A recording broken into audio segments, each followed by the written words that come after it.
What is going on, everybody? Welcome into another episode of Underground Sports Philadelphia.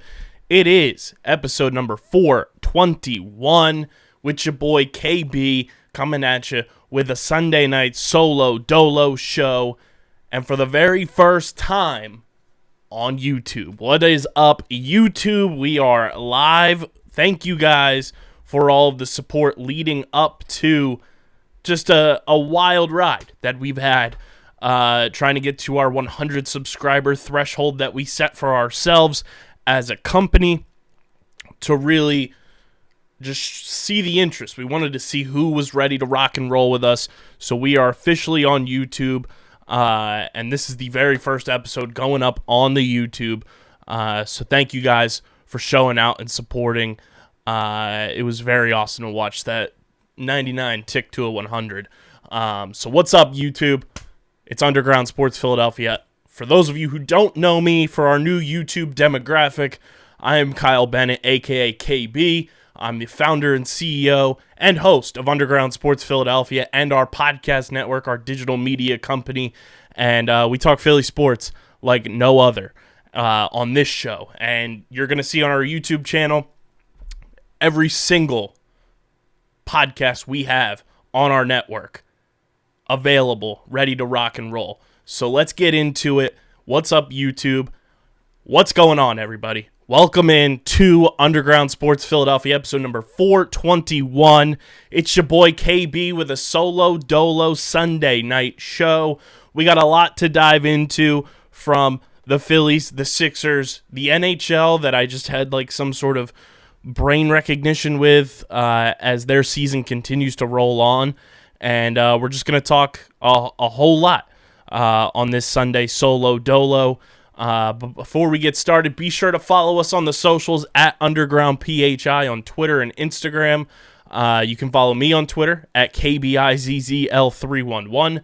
Check out our website, undergroundsportsphiladelphia.com, for all of our written content. And subscribe to the podcast feeds on Apple Podcasts, Spotify. Cook those numbers up.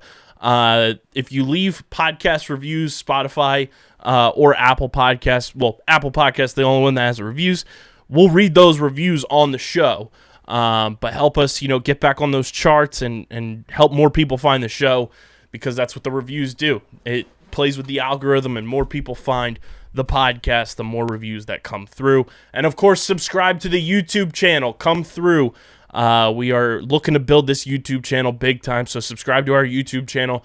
Click the bell icon so you get notifications anytime a video goes live. Hit that like button, subscribe, comment down below with things you want to hear us talk about from our YouTube people. We might implement a new segment with YouTube comments and stuff now that we are on the tube, but big thank you to our sponsors, as you guys can see down below if you're watching on YouTube. Our sponsors come through. If you want to sponsor the show, feel free to reach out to us. All that good stuff. We're always looking for sponsors for the show. Main Auto LLC, Ducharme's Pro Foot, Security 21 Security Systems, Paul J. Gillespie Incorporated, Mark Ronchetti CPA LLC, and the Dental Wellness Center of Vineland. And of course, I got them on right now. If you're looking at my face, Tomahawk Shades, the best small batch eyewear in the game. They got sunglasses, blue light glasses, hoodies, t-shirts, watches, you name it, they're rocking with it. It's the best blue light plus glasses I've ever worn in my life. My eyes feel so much less strained when I'm wearing them because I'm staring at screens all the time, editing podcasts, recording them, doing research, all that good stuff. And you guys got to protect your eyes. You only get one pair of them. And with summer right around the corner, you got to get those sunnies on. So go to TomahawkShades.com. Use our code USP for 25% off your entire order at TomahawkShades.com. That's promo code USP at checkout at TomahawkShades.com for 25% off your entire order. Our pals over at Kenwood Beer. It's Philadelphia's light beer. You guys can go to kenwoodbeer.com and use the Kenny tracker to see who has Kenwood beer on tap in the Philadelphia area. You got to be 21 or older to do so. And of course, please drink responsibly. Our newest pals over at Bino Board. Guys, this episode of Underground Sports Philadelphia brought to you by our pals at Bino Board. Bino's the next big tabletop game for your man cave, she shed, whatever you desire. Think paper football meets foosball, and you've got Bino. That's the best way for me to describe it to the people at home. Bino Board is a game and lifestyle brand based in Phoenix, Arizona, and their goal is to provide the highest quality boards and a true brand experience to every single player. Every part of their boards has been tested time and time again for the best possible playability so that every Flicker's experience is a positive one. Bring the world together with Bino and hear someone's story from the other side of the pitch. You guys can go to binoboard.com. That's BINHOBOARD.com and use our code BINHOUSP, BINHOUSP, for 10% off your order, and that includes the newly launched Team USA World Cup limited edition board and their merch. They dropped these fire long sleeve Team USA Bino shirts that I have to get my hands on. It looks absolutely sick. Go get yours now. That's binoboard.com. Promo code BINHOUSP for 10% off your order from our pals over at Bino. Let's get into it. The Phillies continue to struggle against the Miami Marlins. I don't get what the issue is. I don't understand why they just continue to falter against this team. I have made it my mission this year that I will tweet out the Phillies record every single game that they play, an updated record thread of their head-to-head matchups with the Miami Marlins. And to kick off 2022, they are 1-3. They dropped 3 out of 4 to the Marlins this weekend down in Miami. I just truly don't understand how they continue to falter and how they continue to lose to the Miami Marlins. One of the just worst teams in baseball in terms of just organizational structure, in terms of players on their roster. I can't even really name like 5 guys on their team. Like Jesus Aguilar, I know, yes. But other than that, like that's the one off the top of my head that I can name. Martin Prado, no longer there. You know, the whole crew they had before, no longer. Miguel Rojas, I can name, but it's wild to me that the Phillies continue time and time again to play down to this Miami Marlins organization. And I've chalked it up to like they're just cursed against the Marlins. I have 3 reasons why they potentially could be cursed. Even though some of this started before Joe Girardi got here. Number 1, Joe Girardi's just a bad manager. He's so bad in-game decision-wise, like decision-making when things are going bad. He just rolls with them until they continue to get worse. And I don't understand why he does that. He's just such a complacent manager. He doesn't add anything to a game. And I truly question time and time again why he came out of retirement and doing his TV job at MLB Network, because he seems like he's not interested in managing. It's a wild thing. This is a year for him where it's the final year of his contract. I think he has an option after this year, but this is like he's managing for his job this entire season and continues to just make the dumbest mistakes time and time again.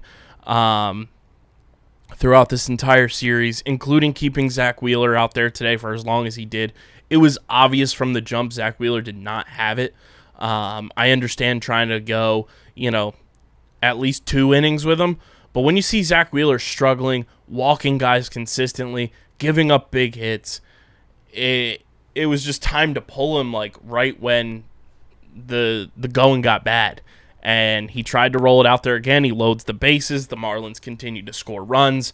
And Sunday afternoon's game was just an absolute disaster, just like this entire series was. But Joe Girardi's just a bad manager. I feel like some of his bad juju from managing the Marlins before has come in and kind of infiltrated the Phillies organization a bit.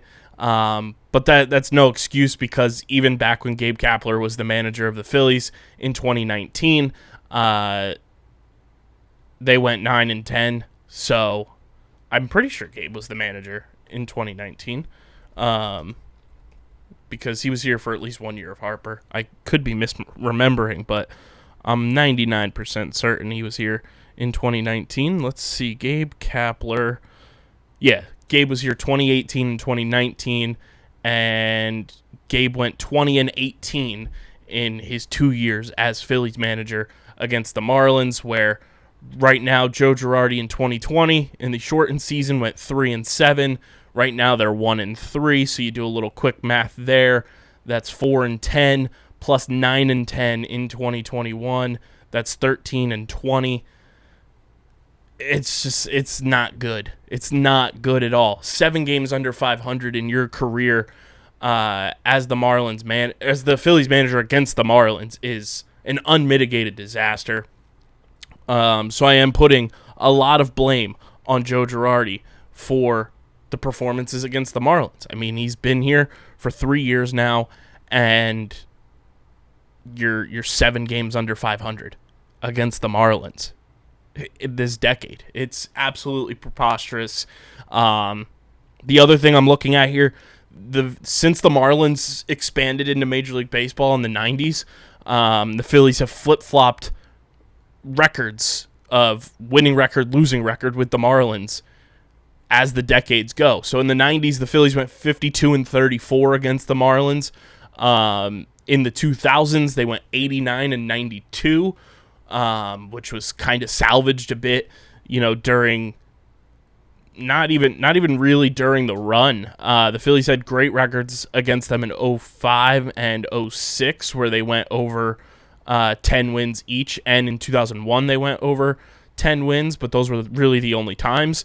So the 2000s is very similar so far to the 2020s, where unfortunately so far the Phillies do not have a winning record against the Marlins during a single year in the 2020s. Could change this year, but right now off to a horrid start. In the 2010s, the Phillies went 108-79 against the Marlins. Tons of wins against them. Pretty much outside of 2019, which was Gabe's final year here when they went 9-10. Every other year in the 2010s, they won at least 10 games against the Marlins. At least. And the most being in 2010 when they went 13-5 against the Marlins. It's just one of those things that I truly can't explain it. It's just they flip-flopped with them. They're 13-20 against the Marlins in the 2020s now, and they just continue to play down to the competition. Like, there's no explanation as to why the Phillies Marlins curse exists, other than the Phillies just play down to the competition against them, especially in Miami. It's an unmitigated disaster in Miami. Road games all time for the Phillies against the Marlins, they're 115 and 132, which that just shouldn't be the case. Like my brain is being melted right now looking at these numbers.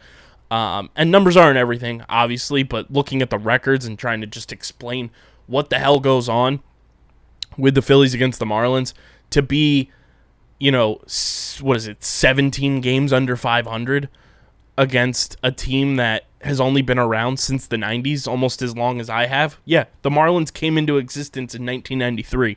So, I mean, for the 28 years I've been on this planet, the Marlins have also been here, almost 29. And the Phillies just can't get it done down in Florida. Don't know what it is. The thing that I'm going to chalk this series up to kind of spin zone it and put a positive take on everything that's gone wrong against the Marlins so far to start 2022. The lockout, it's kind of extended spring training right now for a lot of these guys. Bryce still hasn't really gotten hot. Obviously, he went yard in Sunday's game, but it's a lot to kind of compartmentalize and realize that a lot of these players are going to get off to slow starts to begin this season just because the lockout shortened spring training. It really put a lot of things up in the air with the team that's bringing in a lot of new pieces. So spin zone wise, that's where I'm going to put, kind of this weird slow start for the Phillies so far this season, as they sit in not a great spot to begin 2022 in, just the division. And I'm going to pull up their record here right now and kind of just the standings. They're fourth in the NL East after this weekend. They're 4-6, behind the Mets, who are 7-3, the Braves, who are 5-6, and the Marlins, who are 4-5 now. And now you go out to Colorado, where you hope the bats get hot. You hope the bats get hot against Colorado. The altitude, everybody knows, everybody hits out in Colorado, so hopefully they're able to hit against a pretty bad Rockies team, I would say. They're not world beaters at all by any stretch of the imagination. Sure, they're 6-3 right now, and they can hit, but they can't really pitch outside of maybe 2 guys on their roster, so if you can chase their starters early, that'll be a positive for you.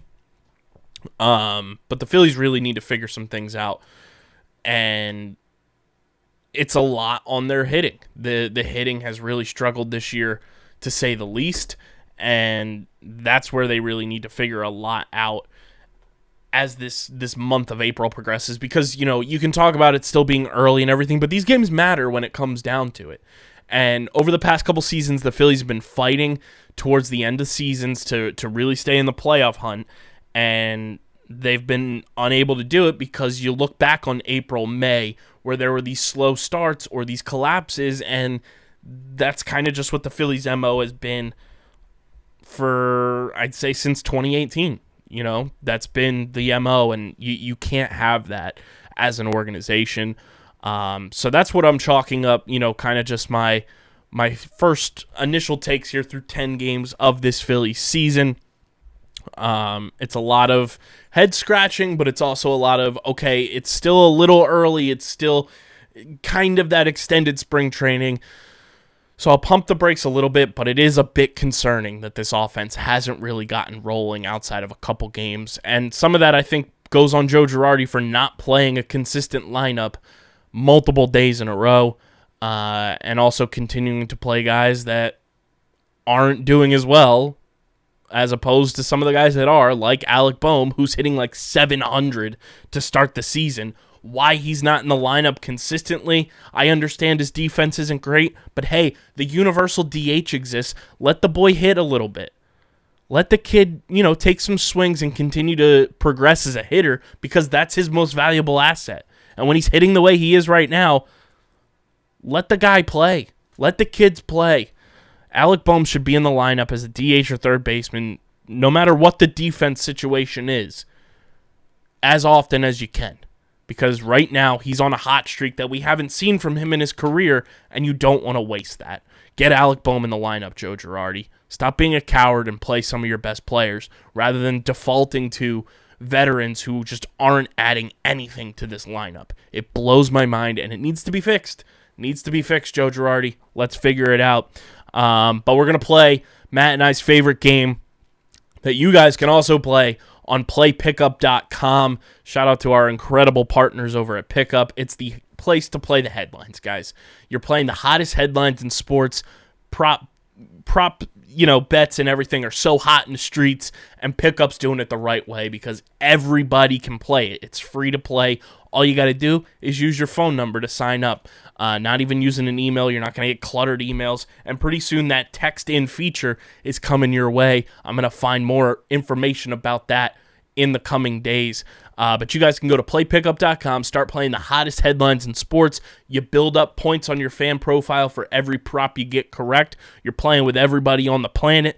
And once you rack up those points on your fan profile, you cash them in for awesome prizes on the Pickup Marketplace. So go to playpickup.com now and start playing along with the NL East run differential props that Matt and I...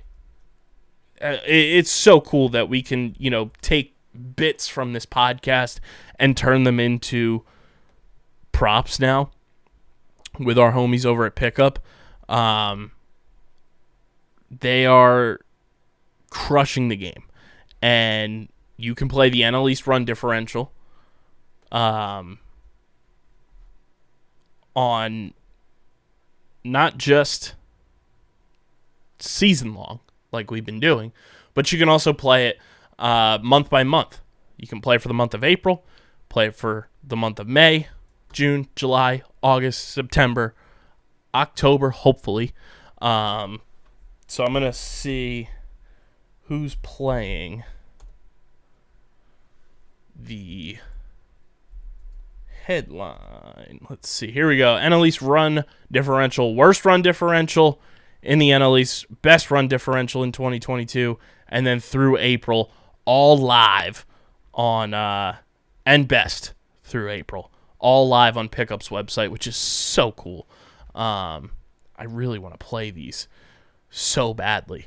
I got to go in and start playing them and promote them even more. So go to playpickup.com and play the NL East run differential game along with Matt and I. There are two teams in the NL East right now with positive run differentials.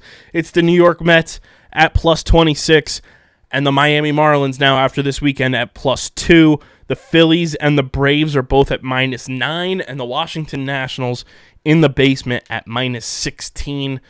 That's the thing. This offense is too good for the Philadelphia Phillies for them to be this lowly and this down in terms of not scoring runs. They need to figure it out. And, a lot of teams outside of the NL West in the National League are struggling to score runs. The Mets are the second best run differential in the entire National League and in all of Major League Baseball, just behind the Dodgers. They got Masters. The Mets are playing well, but you all know the Mets are the cicadas, so not going to be too worried about the New York Cicadas until they give us reason to be. But you guys go play that run differential game on playpickup.com. It is the place to play the hottest headlines in sports. So shout out to Pickup for rocking with us since day one almost. They've been getting down with us since the moment we got in touch with them, and they're doing it big at playpickup.com. But let's continue.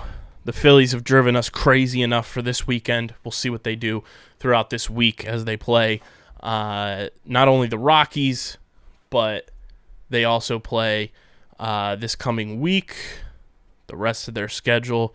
Andrew McCutchen comes to town with the Brewers this coming weekend, so they'll play the Rockies, have an off day Thursday. Then the Brewers come to town Friday, Saturday, Sunday Night Baseball. Ozzie Albies called out Bryce Harper on Sunday night to be the next mic'd up candidate, which will be very cool. So we'll have Bryce mic'd up on Sunday Night Baseball. I love that feature in all sports. Every sport should have mic'd up people. It rules. I don't care that it's raw. I don't care that, curse words can slip out. Hey, they're words. Big deal. It happens. So I love the mic'd up feature. And I'm very excited to see Bryce get mic'd up. But Phillies, it's the Rockies in Colorado. Then they come home to play the Brewers and the Rockies. And then they'll go on the road to finish the month of April and bleed into May against the Mets. So hopefully a little redemption there. Back-to-back Sunday Night Baseballs for the Phils. That's also very fun. So they'll have Sunday against the Brewers and then Sunday Night Baseball against the Mets. That'll be a lot of electricity flowing for the Phils to end the month of April. But they just got to figure out the offense. The pitching is done enough to where the Phillies can, thrive and succeed. They just need to figure out the offense, and I think they'll be fine. That's where I sit with the Phillies right now through 10 games. But something that was coming through my head as I was getting ready to record this show, the Flyers have been out of it for months now, pretty much since the season started. It's felt like they've just been out of it. Claude Giroux is now gone. He's going to the playoffs, though, so go Panthers. But, the Phillies weren't on TV on Saturday because NBC Sports Philadelphia obviously is contracted with the Flyers. They're the official home for them, so they had to put a Flyers game on TV. All well and good, but, the team's eliminated. Get them out of here. So that was kind of a bummer to not see the one win that the Phillies had this weekend televised for an NHL team that is just in the basement right now, and nobody really cares whatsoever about the Flyers. But But I keep getting notifications, and the NBA playoffs started this weekend. And typically, like, the NBA playoffs and the NHL playoffs start around the same time. And we're still in the regular season for the NHL, and it just wasn't adding up to me. I was like, why is this the case? Why am I keep getting notification that the Flyers are playing? Like, it was very confusing to me. So I pulled up the NHL schedule. And the NHL regular season, guys, this blows my mind because this feels like this must have been just like because of the Olympics, COVID, something. Sunday, May 1st is the last NHL regular season game this year. And there's one game. Sunday, May 1st. Kraken Jets at 2 p.m. on Sunday, May 1st. That's crazy. Like, I'm trying to look and see the Sixers playoff schedule right now, if I can pull it up. Like, heavens forbid, Sixers Raptors go 7 games. That series would end on April 30th. We could have a full round of the NBA playoffs done and over with before the NHL playoffs even begins. That feels weird to me. I don't remember that being the case for the NHL whatsoever. As far back as I can remember, even when the Flyers weren't in the playoffs, that doesn't seem right to me. That's so weird. And, like, it just feels like a complete drag that the NHL is taking this long for their regular season to end. Like, are people still watching NHL regular season games at this point? Or are they just like, come on, get me to the playoffs, get me to the playoffs. Like, I just want to watch the playoffs. I feel like May 1st for the NHL regular season to end is such a wild thing.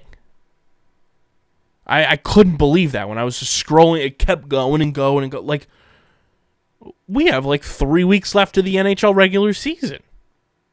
That's bananas to me. That just seems so preposterous and like such an outlier compared to years past. And I hope I'm right and don't sound like a complete and utter jackass. But my goodness, that seems so preposterous that the NHL regular season is running until May 1st.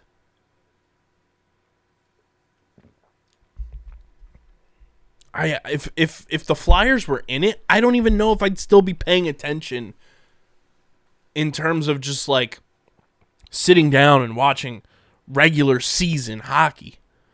If the Flyers were like a playoff team right now, like looking at the standings, it's crazy. Like every team in the Eastern Conference has like 7 games left.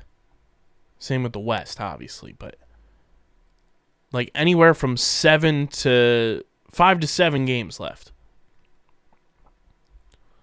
What a drag of an NHL season it's been. I need to look and see if there was any like just blips in the matrix of NHL games not happening, because for this season to be going as long as it has is wild to me. And I forget, did they start late this year? I forget that too. Like, it's been such a long year in terms of just like sports year from when the NHL season started back in October to now. Because we always do Optimistic October here on Underground Sports Philadelphia. You guys know that. The real ones know. I'm scrolling back here, February, going all the way back. Like, I'm very intrigued to see if I just am stupid and, like, misremembering something with the NHL start to the season, or what it was, because this seems out of pocket.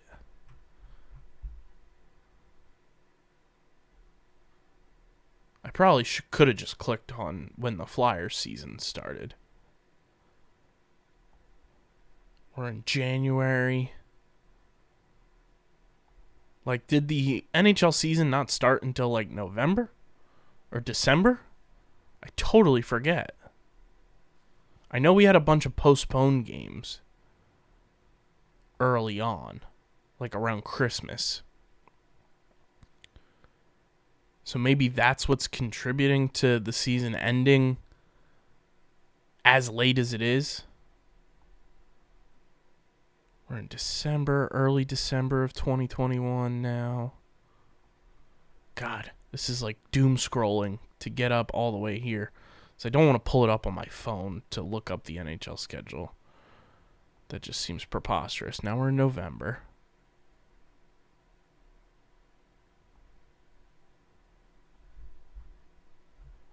I thought it just stopped on like Black Friday, and I was like, oh, that explains it. No, we're in mid-November now.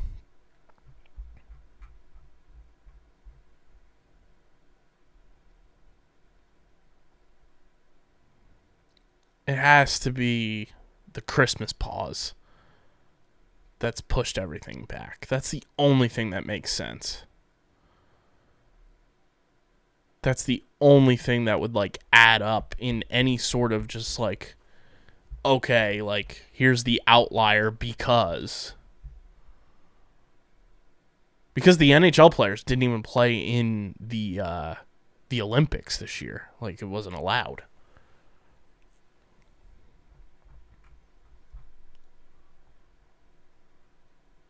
Yeah, because now I'm in late October, typically when the NHL starts.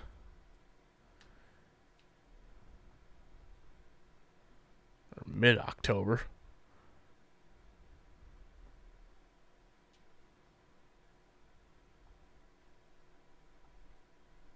Yeah. So the season started October 12th with those two opening games. Yeah, it has to have been the December pause that we had around Christmas and everything because of everything with Canada and their restrictions and stuff. So that makes a little sense at least, but man, May 1st is so long for an NHL season. Like, the Stanley Cup's going to end in July. That's bonkos. Absolutely insane. We're going to have summer hockey. That's crazy. Shout out to the NHL. The NHL playoffs are always elite. It's always a good time. They always do it well. But man, it blew my mind that like the NHL season was dragging on this long. And now it makes sense thinking back. Like it was the Christmas pause that we had back in December. But you know what's not paused, everybody?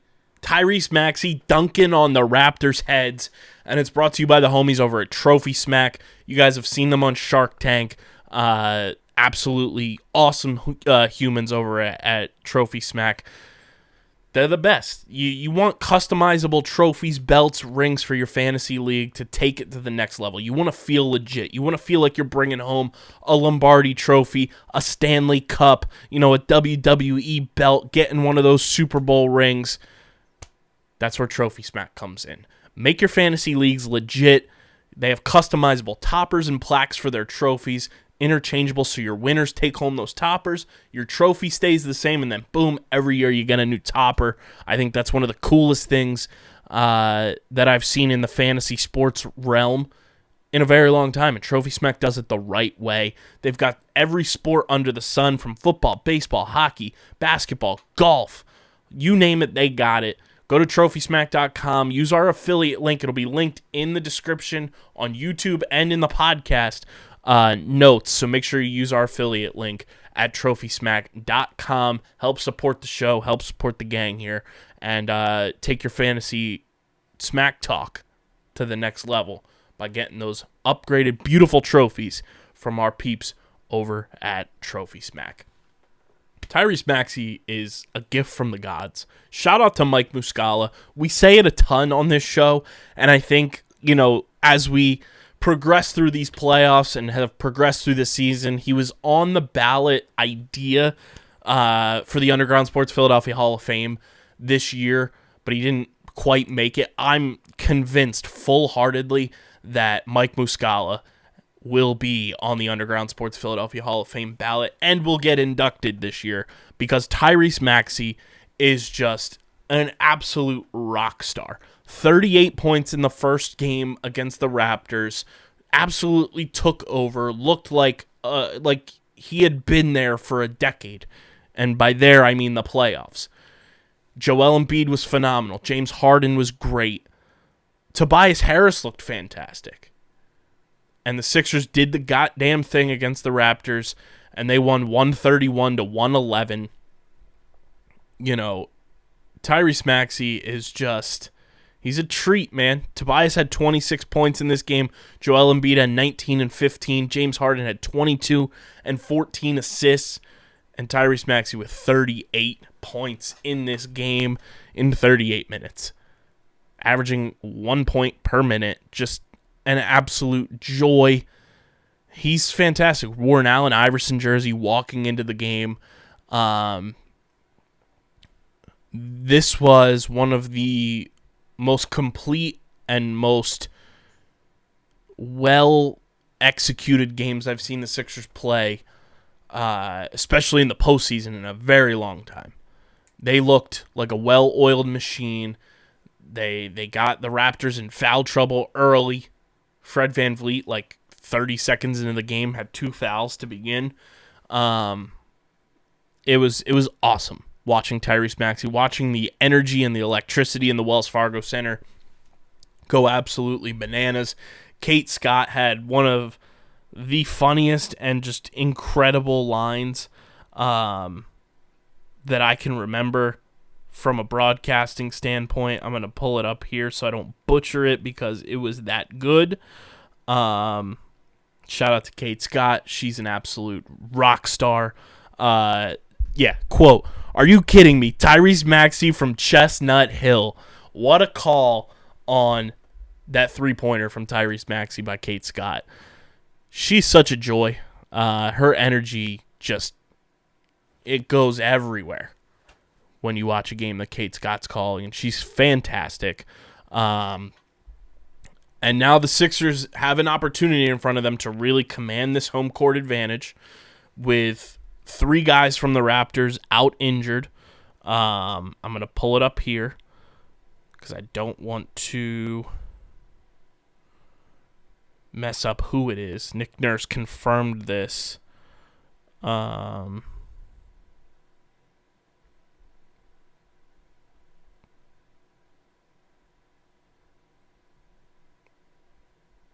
With who was going to be out.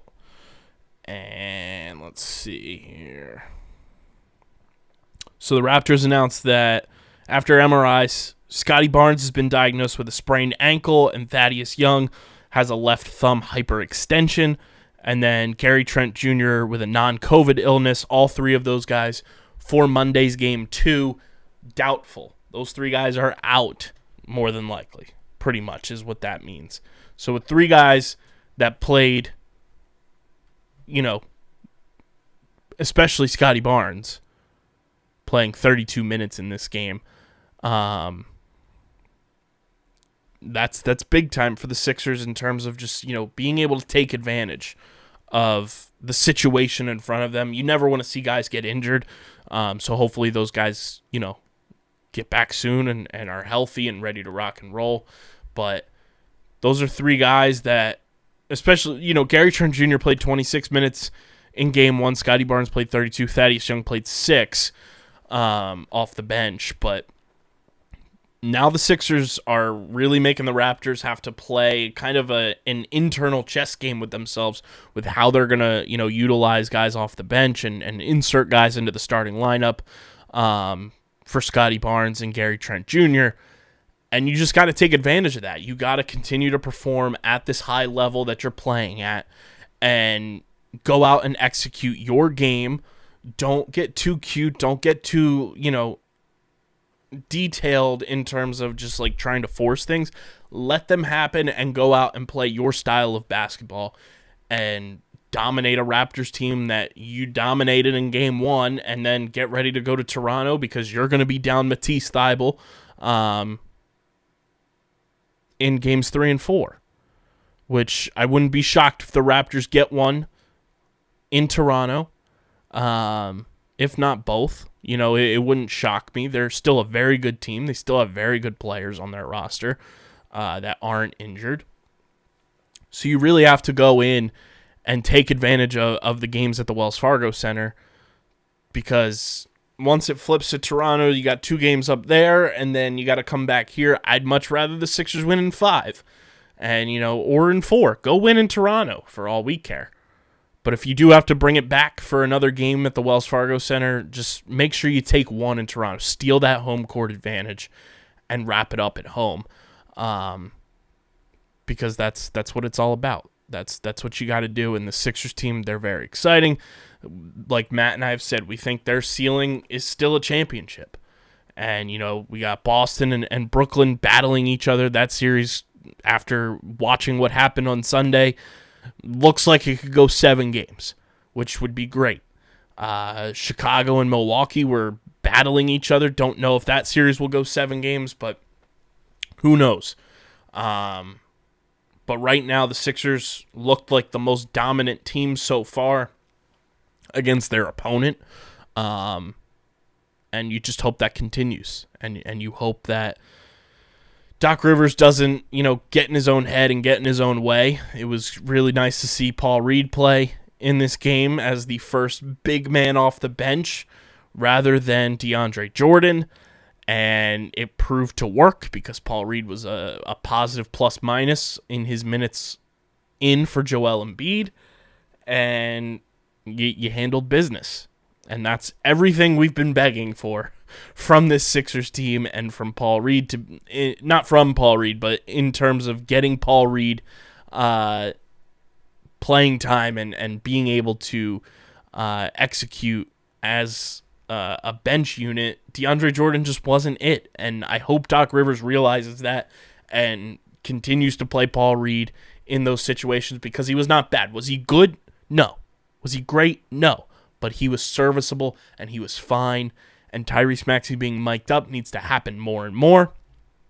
I absolutely loved what I saw from the Sixers in Game 1 and truly hope it continues in Game 2 and throughout this series. And, there's 15 more games to win. 15 more to win before they hoist that trophy. So hopefully things keep, clicking and ticking for this Sixers, playoff run. And it's just getting started. And I'm excited for Game 2 Monday night. As you guys are listening and watching this, it'll be Monday. So let's go Sixers. Let's get the damn thing done and go out and show the NBA that the process worked. Joel Embiid's the MVP. And let's go win a title. Thank you guys for tuning in. We got a lot more content coming over the next couple of weeks, especially with all of our video content from our event at Eastland Golf Course in Vineland, New Jersey, with the Get in the Hole podcast, boys. That should be up within the next couple of weeks, especially the Chip and Putt Challenge video should be up, plus the vlog of the boys playing the course will be very, very fun to go through and have that video up for you guys to check out. So you don't want to miss that. And I'm just excited that, we're taking the show to YouTube now, and things are going to be crazy now. We're hitting a whole new demographic that we haven't even scratched the surface with. It's still very much underground, if you will. So subscribe to the YouTube channel. Click that bell icon so you get notifications every time the video goes live. Hit the like button. Comment down below things you want to see on the podcast from a YouTube perspective, all that good stuff. Make sure you guys are following us on the socials at Underground PHI on Twitter and Instagram. Follow me on Twitter at KBIZZL311 if you want to see me tweet about all of our favorite Philly sports teams, plus a whole bunch of other stuff from lacrosse, which I'm a big lacrosse head for the people out there, which you'll see the Outside the Box podcast coming up on the YouTube channel later this week. And of course, I tweet about TV and movies. I tweet about nerd shit. So follow me on Twitter if you're into that kind of stuff at KBIZZL311. Check out the website, undergroundsportsphiladelphia.com, for all of our written content. There's a few blogs going up very, very soon that I'm excited for you guys to check out. And, of course, subscribe to the podcast feeds. That's still very important, even though we're on YouTube now as well. This podcast feeds, it helps more people find the show. And that's our core listening demographic as well, so you don't want to miss out on that. Subscribe to the podcast feeds, Apple Podcasts, Spotify, wherever you get your podcasts, and leave those 5-star ratings and reviews. Let me know how you feel about this Phillies team against the Marlins. Do you think they're cursed? What do you think they got to do in order to beat the Marlins and have a winning record this year against them? How you feel about, just 10 games in, where you sit with the Phillies? How you feel about this NHL season? Are you in the same boat as me, feeling that it's way too long and dragging on? And let me know. Just share your love and adoration and admiration for Tyrese Maxey in the Apple Podcast reviews. We will read those on the show. Don't get it twisted. If you leave them, we'll read them. And only 5 stars, though, because we have standards. We know you do, too, and we know they're 5 stars. And, of course, subscribe to the YouTube channel. Let's get these numbers cooking, and let's build the Underground Sports Philadelphia YouTube Nation. Let's get this thing rocking and rolling. Big thank you to our sponsors who make this show happen. Main Auto LLC, Ducharme's Pro Foot, Security 21 Security Systems, Paul J. Gillespie Incorporated, Mark Ronchetti CPA LLC, and the Dental Wellness Center of Vineland. Tomahawk Shades. You guys saw me wearing the blue light plus glasses all show long. Go to tomahawkshades.com and get your own. Plus, they got the sunglasses. Summer right around the corner. Use our code at checkout, USP. That's promo code USP at tomahawkshades.com for 25% off your order from the homies over at Tomahawk Shades. Kenwood Beer. Go to kenwoodbeer.com and use the Kenny tracker to see who's got Kenwood Beer on tap in the Philadelphia area. You got to be 21 or older to do so, and of course, please drink responsibly. Bino Board, that's BINHOBOARD. Go to binoboard.com and use our code BINOUSP for 10% off your entire order from our pals over at Bino Board. And of course, shout out to Pickup. Go to playpickup.com, play the NL East Run Differential props with us at playpickup.com. It's the place to play the hottest headlines in sports. Playpickup.com. And shout out to Trophy Smack. Upgrade your fantasy smack talk and your fantasy sports leagues with our pals over at Trophy Smack. Link in the description of the YouTube video and the podcast notes. This has been Underground Sports Philadelphia, episode number 421 and episode 1 on YouTube. Maybe we'll backlog it one day once we have people to sift through 420 other episodes of Underground Sports Philadelphia. But until then, I'm your boy KB. Thank you guys for tuning in, and let's get this YouTube journey off to one hell of a start. I appreciate you guys, and until next time, I am signing off. Peace.